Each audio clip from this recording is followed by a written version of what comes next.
88.1 The Burg, your Music Central. My name is Nathan. Welcome to What to Watch Weekends.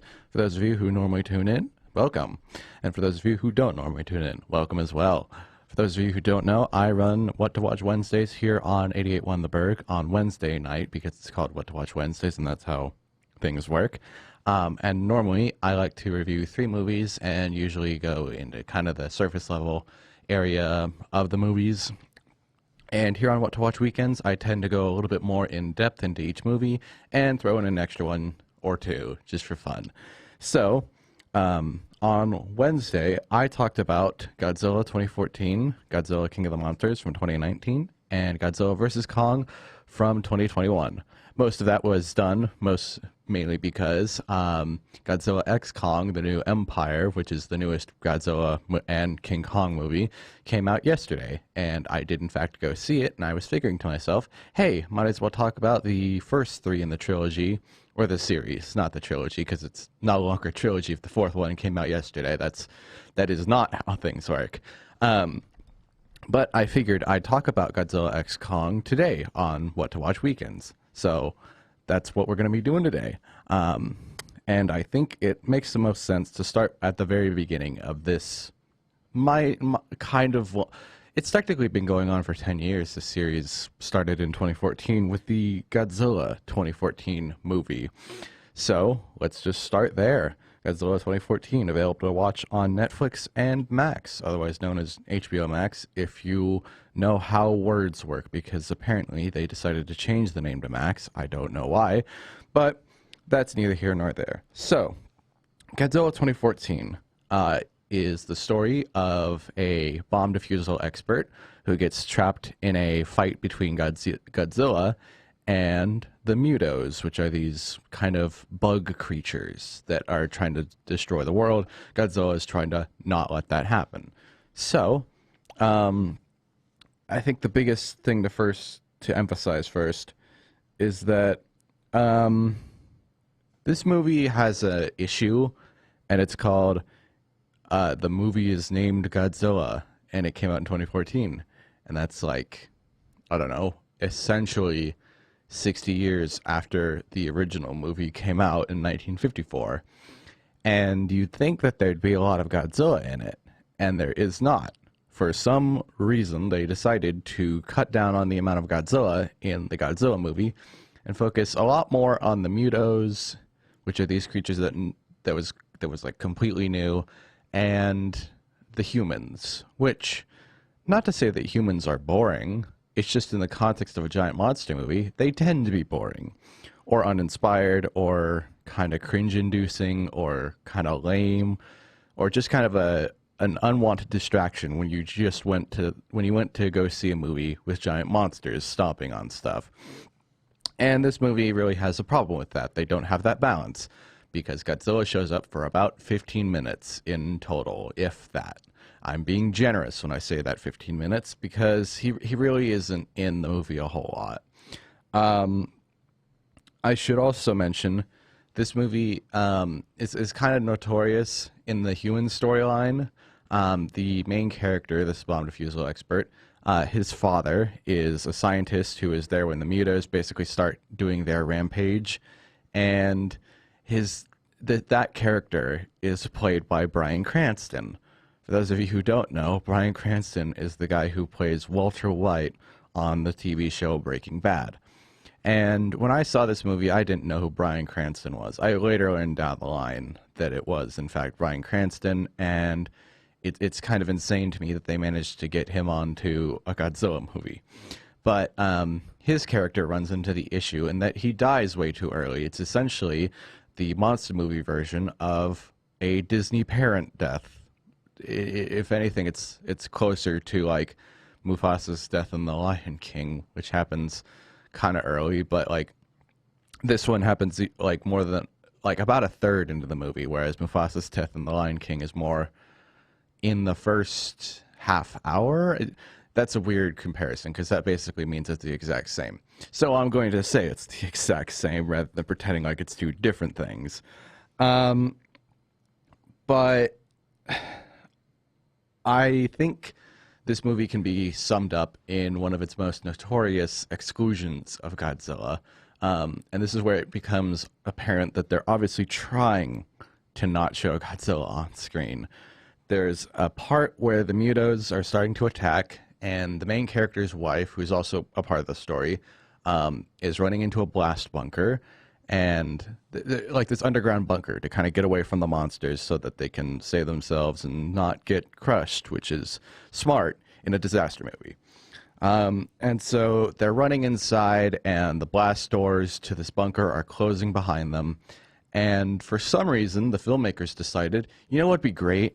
If she looks behind her while running and sees Godzilla and the Mutos start to fight, and then the blast doors close, and we don't cut to outside that bunker where they're still fighting.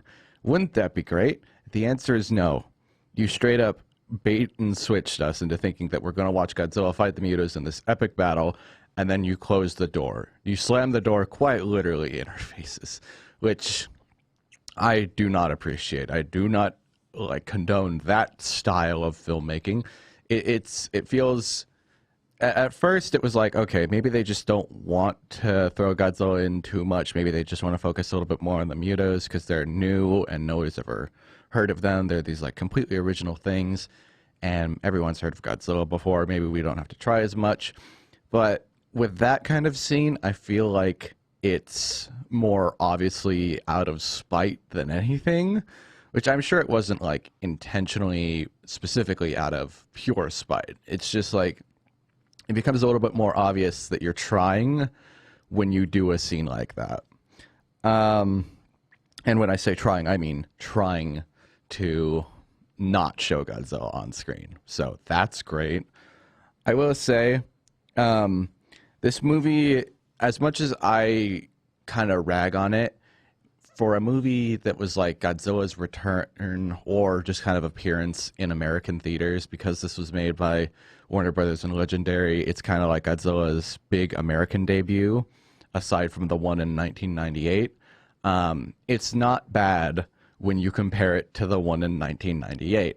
For those of you who don't know, Godzilla in 1998 features Matthew Broderick and a creature that terrorizes New York City that is very clearly not Godzilla in design, sound, or just any of it. It doesn't look like him, doesn't behave like him. It ends up dying near the end of it. Spoilers for the 1998 Godzilla, if you really care.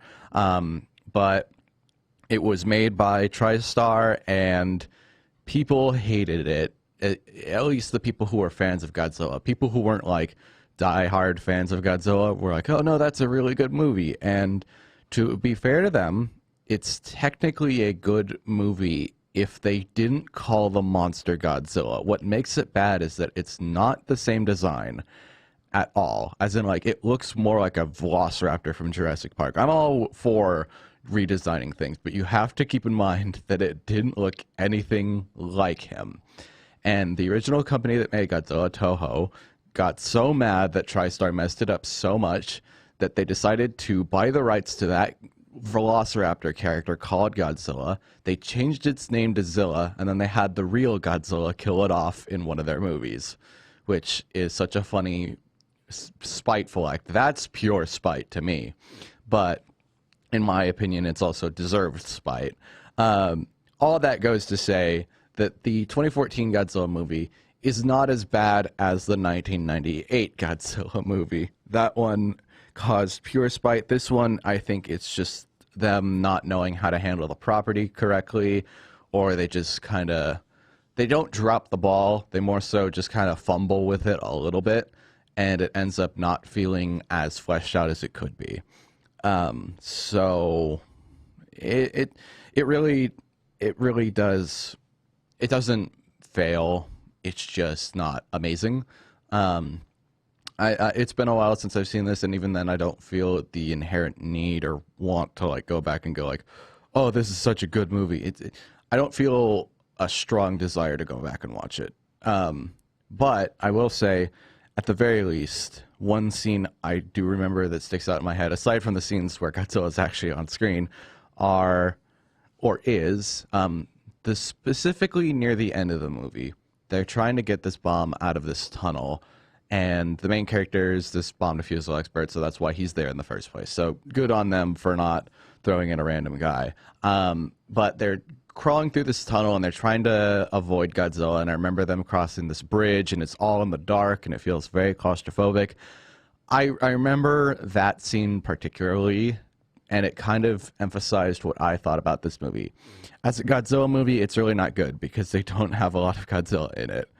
But as a military thriller movie with giant monsters in it, I think it really could have worked. It just has the issue of stapling a recognizable monster onto it and changing the audience's expectations into one that kind of set them up for failure if they didn't do it perfectly, which I don't even expect perfection. I expect it to have more than 15 minutes of Godzilla in the Godzilla movie, and they didn't. So they set themselves up for failure is what I'm trying to say. But that's kind of all I have to say about Godzilla 2014. Of course, 5 years later, they then go on to make Godzilla King of the Monsters in 2019. But we're going to take a quick break before we jump into that movie, so stick around. 88.1 The Burg, your Music Central. My name is Nathan. Welcome back to What to Watch Weekends. So, after talking about Godzilla 2014, we are going to jump into the next movie in the series, that being Godzilla King of the Monsters from 2019. Available to watch now on Max. So, after 2014, wherein they stopped the Mutos with the help of Godzilla, Godzilla went on a bit of a rampage throughout San Francisco and caused the death of a lot of people. And one of those people was a young child who had a family, because that's how things work, and his mother, father, and sister ended up losing him in the ensuing chaos. This movie follows all three of the members of that family, that being the daughter, the mother, and the father. The daughter being played by Millie Bobby Brown, the mother being played by Vera Farmiga, and the father being played by Kyle Chandler. It's basically their story as they navigate the ever-evolving landscape of giant monsters now existing, primarily Godzilla, as they work with Monarch to try and stop Godzilla and then try to work with Godzilla when things blow up in their faces. Normal stuff. So, I should say right now that when this movie was announced and when it came out, it was 2019. That was a few years ago. And I remember seeing the trailer for it and being so very excited for the movie. I was over the moon, hyped for it. I'm a massive Godzilla fan. That's part of the reason. I grew up watching them all the time, but I also just was excited to see a new kind of American release of the series of the movies. It's just like, I wanted to see the ideas. I wanted to see it kind of flourish. Also because it had King Ghidorah in it, which is like notoriously Godzilla's enemy, arch rival, the three-headed dragon. That's who Ghidorah is if you're not familiar. It just looked cool, and it was before the lockdown happened where I lost a lot of enthusiasm in general, so I was excited. And I will say that I do not remember being disappointed by the movie that we got. I remember watching it in the theaters and having a lot of fun just seeing how it all turned out. I should mention that I listed the actors in this movie. One of them is Millie Bobby Brown. Yes, I know she's from Stranger Things. That does nothing for me because I don't watch Stranger Things. Although I will say she's a good enough actress in this movie. So, there. And I will say, while that doesn't do anything for me, what does do it for me is the monsters specifically. As I said, they have King Ghidorah, which is like the arch enemy of Godzilla, and they rebooted him and gave him a really cool look. They also have some of the other big monsters, namely Rodan and Mothra. Most people have probably heard of Mothra. Maybe not as many people have heard of Rodan. Mothra is a giant moth, and Rodan is a pterodactyl from the Godzilla series. And I will say during this movie, there's a scene where they awaken Mothra, the giant moth, and I've never really liked her as a monster because it's just a big moth, and she's usually associated with long, slow, and boring scenes in most of the Godzilla movies. It's usually like her caretakers, these two little spiritual angel things, end up singing a really long song where they just say Mothra over and over again. It's really boring. They managed to avoid that with this movie because I was excited to see Mothra on screen for once.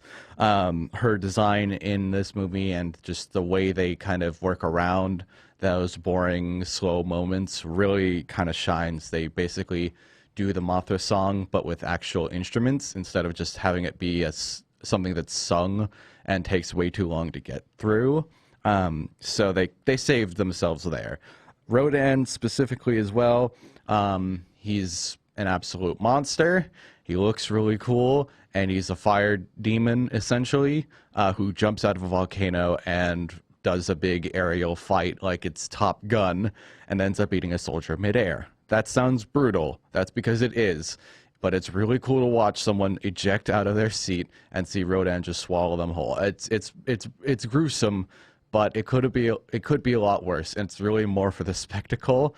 And I'm just remembering that when we were watching the movie in theaters, my dad, who was sitting next to me, just started laughing at that part because of how unexpected it is. So it's got that going for it. And honestly, I think the point I made about it being for spectacle and just kind of having fun with the movie, I think Godzilla King of the Monsters is really where they start to learn that their formula for these movies is going to be, we're going to mess around a little bit. We're going to kind of go a bit crazy. We're not really going to spend a whole lot of time on the story writing aspect of it or making the human characters all that interesting or likable, because they're really just a shell to get to from point A to point B so that we can get to the cool monster stuff where we can actually put a bunch of our budget in and make it look cool and entertaining. So fair enough, I guess. I mean, you could still try to make it good, even with the amount of kind of reallocation there, but I'm not complaining, mostly because Godzilla and King Ghidorah fight, and it's really cool. I think as well, one of the kind of extensions to that point of like just having fun, these movies are a lot more fun if you watch them in the theater. They're definitely the kind of like go see it in the theater once schlock, essentially. I remember rewatching it on my phone a couple years after the fact, and part of it was because I looked at the reviews before watching it and I was like, oh, people didn't seem to like this one for some reason.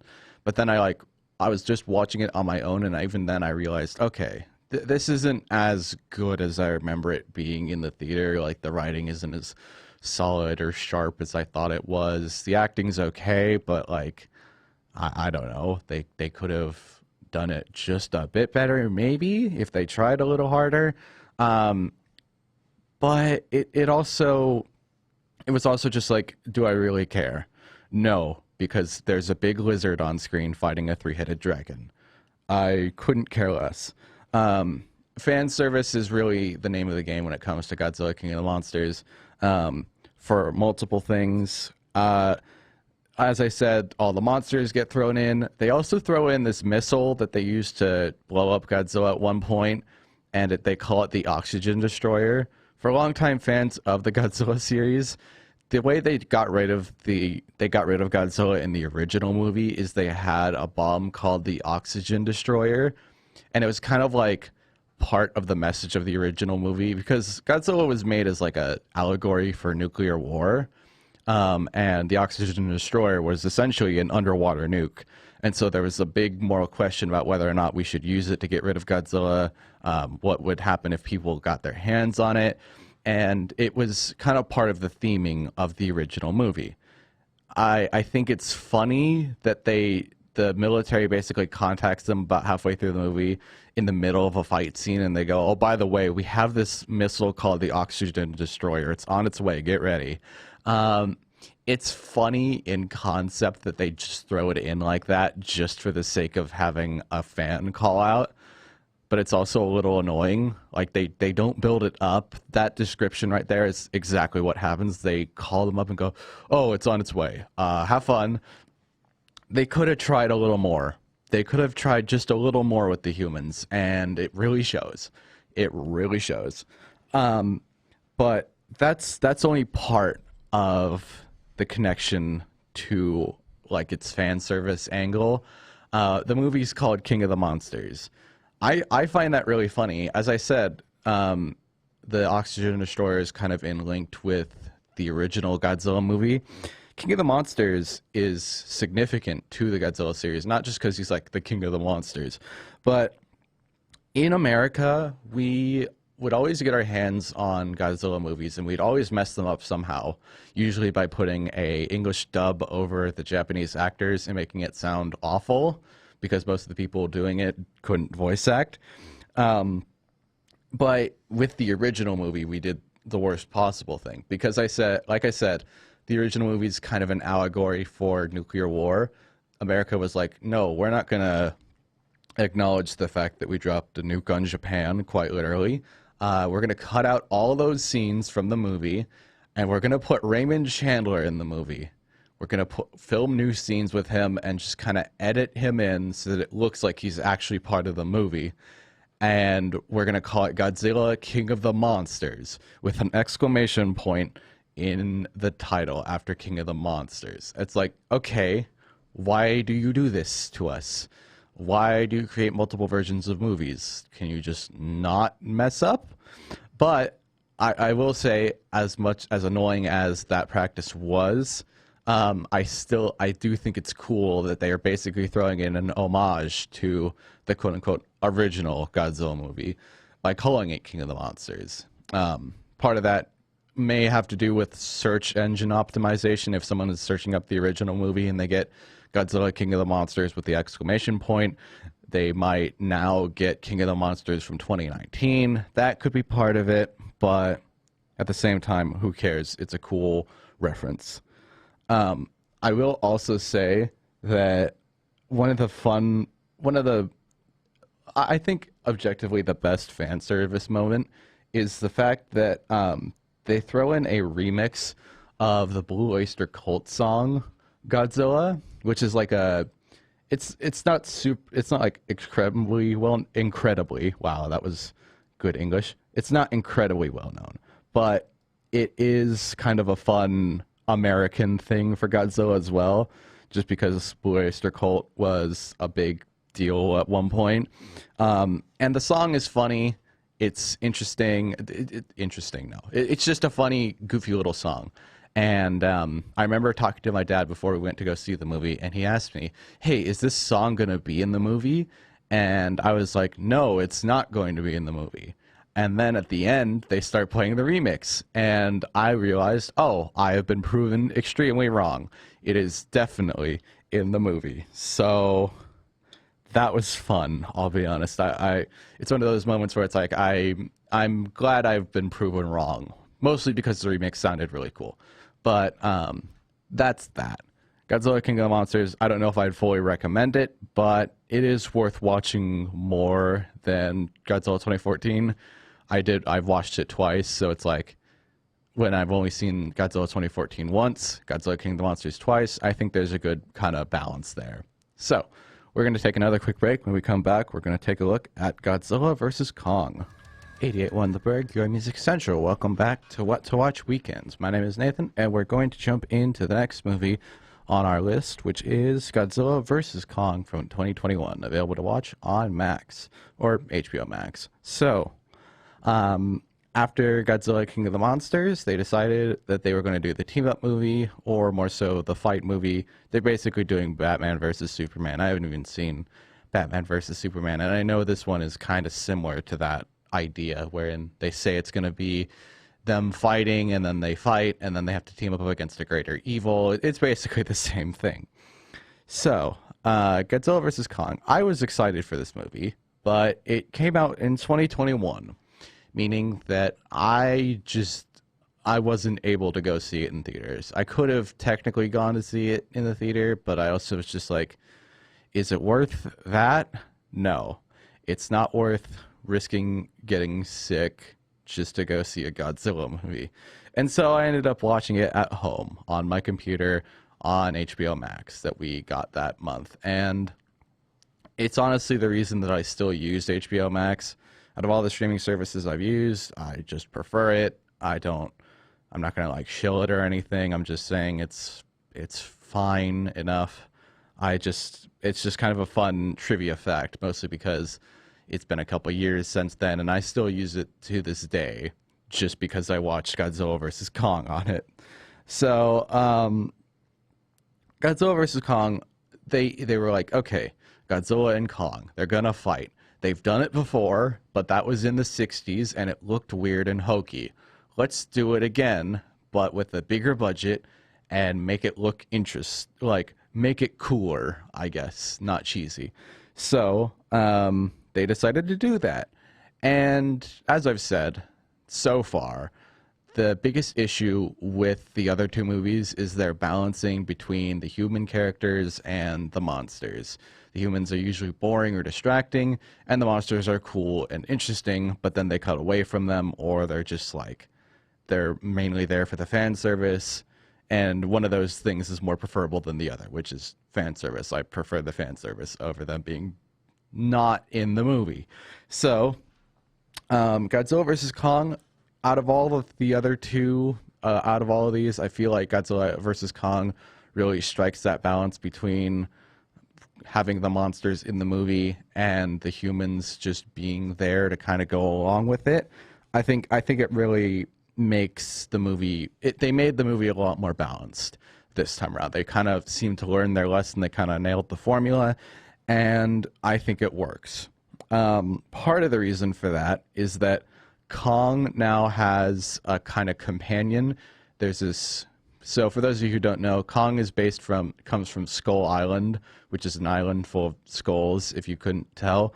But essentially, in this universe, the Skull Island has been destroyed by storms, and there was only one person who survived, who was this little girl from the village. She's deaf, and she can only use sign language, or kind of a type of visual hand movement language.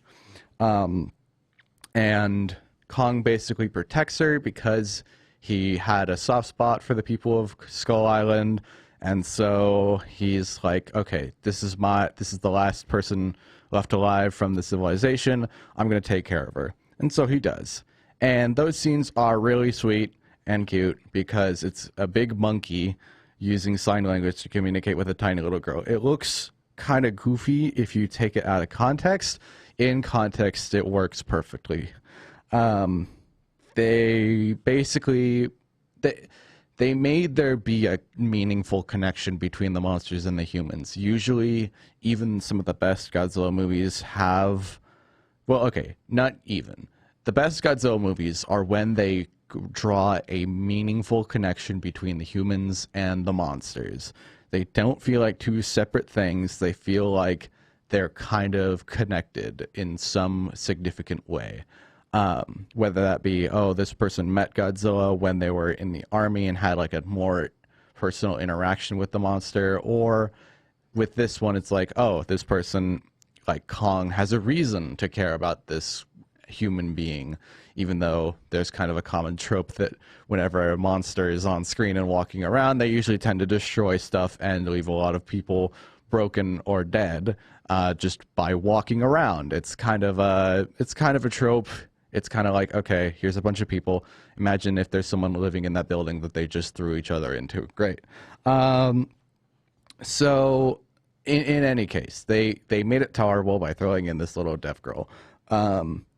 Now, on top of that, to continue with the fan service, they were like, let's use Ghidorah's skull from the last movie, because Ghidorah ends up dying. It's not really a big spoiler because the movie's been out for a few years, but in Godzilla King of the Monsters, Godzilla wins against Ghidorah and basically kills it, and then they get a skull, they get one of his skulls because it's a three-headed monster, and in this movie they decide, science magic nonsense, we're gonna use Ghidorah's skull to create Mechagodzilla. And I didn't expect or know that Mechagodzilla was going to be in this movie. And it was like never really shown directly in the trailers. It wasn't hyped up. They were kind of keeping it as a secret surprise. Man, did it pay off. I was like, I was having a nerd moment the moment he showed up on screen. It was so cool. And his design just looked awesome. Very much a welcome twist into the formula. I think I think it fits for multiple reasons, just because the design looks cool, it sounds amazing, it's unexpected, and weirdly enough, the way that they're powering Mechagodzilla is that they're using Ghidorah's skull, which is oddly accurate. In some of the Godzilla movies, when they have Mechagodzilla, they basically take the skeleton of the original Godzilla and put it in a robot suit and have it be powered by the skeleton. Don't ask. It's weird, I know, but again, it's just fun to see fan service in these movies, because otherwise they really wouldn't survive off the writing that they have. Without the fan service, it really is just a bunch of monsters on screen. Whereas if they're like referencing stuff for fans, it becomes a little bit more of a schlocky fun time.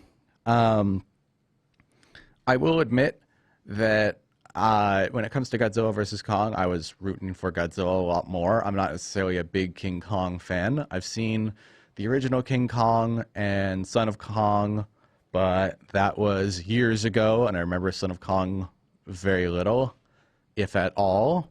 I don't remember Son of Kong is the point. And the original King Kong, I remember being good enough, but it was also like years ago that I saw it.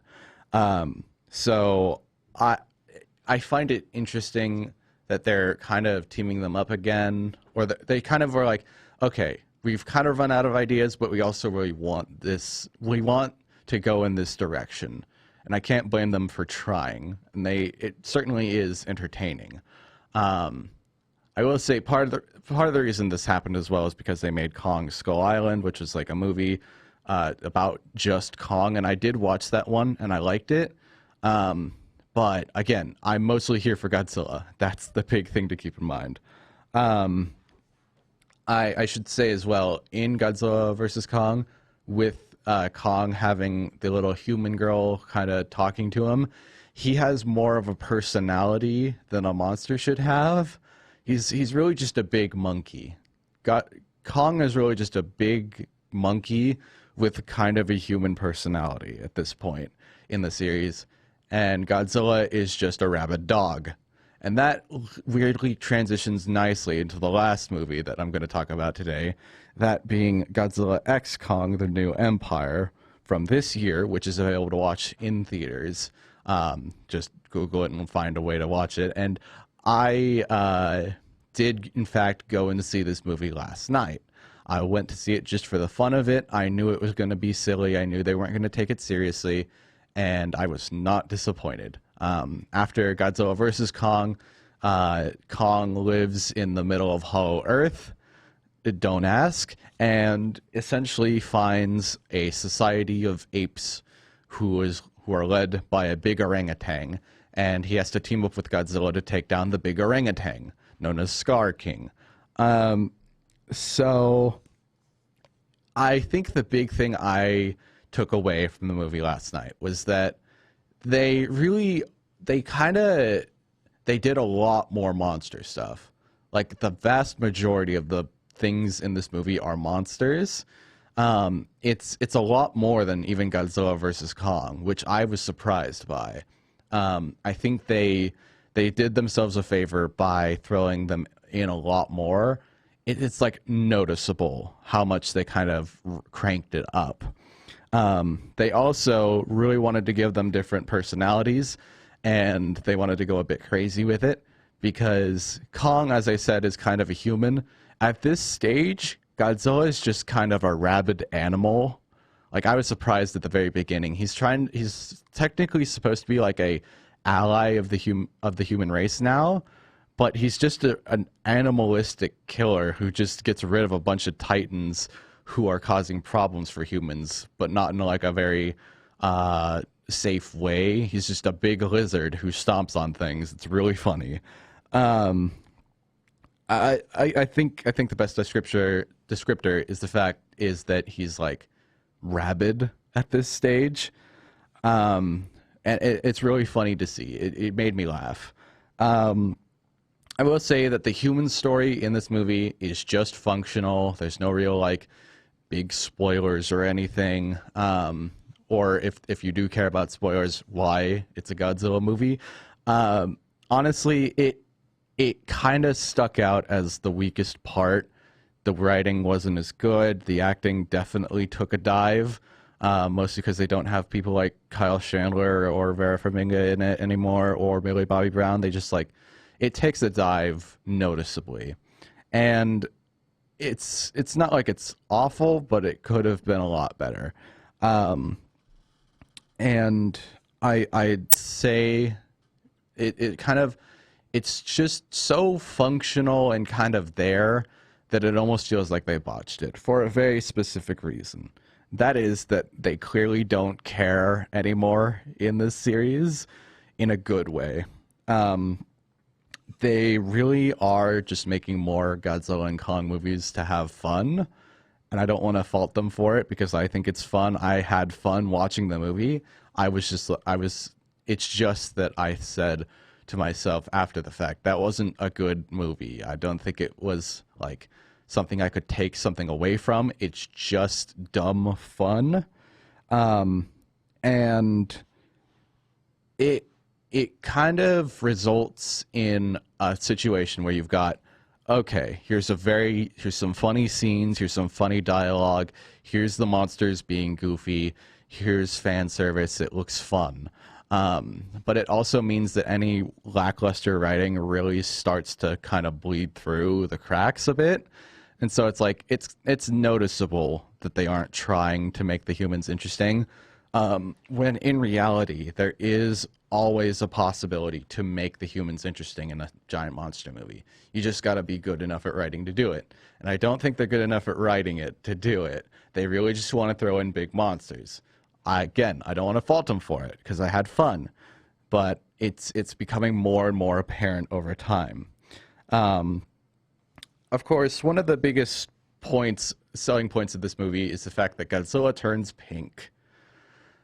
This is a weird transition, but follow me here. Godzilla turns pink in this movie because he gets supercharged. And I cannot tell you how much I wanted to scream Barbiezilla in the middle of the theater. I wanted to scream that so badly. I felt like they were just like, oh, Barbie came out last year. Let's make a pink Godzilla. It'll be funny. And fair enough, it was very funny. But like I wanted to scream Barbiezilla so badly. I think that the other two monsters that they added in, like I said, they had the orangutan. They also had this freezing this like ice lizard. They didn't really hype up the freeze lizard. They really hyped up this orangutan, and it's kind of like Mechagodzilla in that it's an interesting twist because it wasn't really shown all that much. But at the same time, it's not as interesting as Mechagodzilla. It's not like an iconic villain from either the Kong or the Godzilla series, at least to my knowledge. I'm sure it may have been from Kong, or maybe it's from the comics, or maybe it's this interesting thing, but it's like, it's not as cool as Mechagodzilla. So I don't see why they didn't include it in the trailers. It's just like, I don't know. It didn't feel like the coolest possible thing they could have gone with, but it wasn't unwelcome. That's the way I'd describe it. And the orangutan was also making up for it by being brutal, so that's worth it.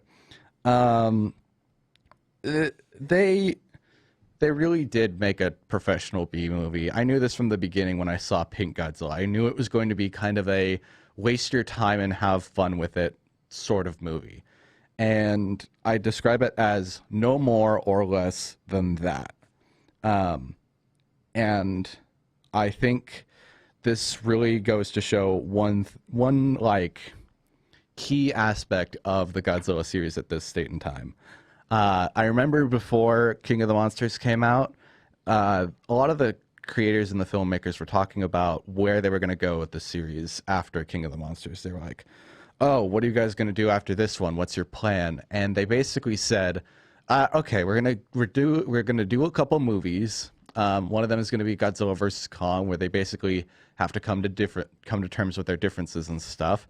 And after that, we're really just going to have fun with the idea. We're going to have these big monsters all across the globe. Godzilla and Kong might team up. They're going to have to work with the humans. They're really going to have to like it's going to evolve over time. At this point, Godzilla is partially an enemy of the human race. At some point, he's going to become more of an ally, and we're really going to just have fun with it. We're going to experiment. We're going to throw in a bunch of crazy stuff at the wall and see if any of it sticks."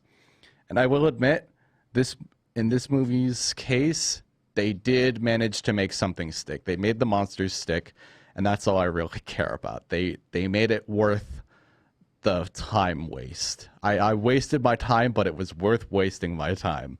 I think they're really getting to where they set their goal, and so good on them for doing that. That's all I've got here on What to Watch Weekends. Thank you for tuning in, and I will be back on the Burg this upcoming Wednesday from 8 to 9 p.m. Thank you all for listening, and I will see you all next week.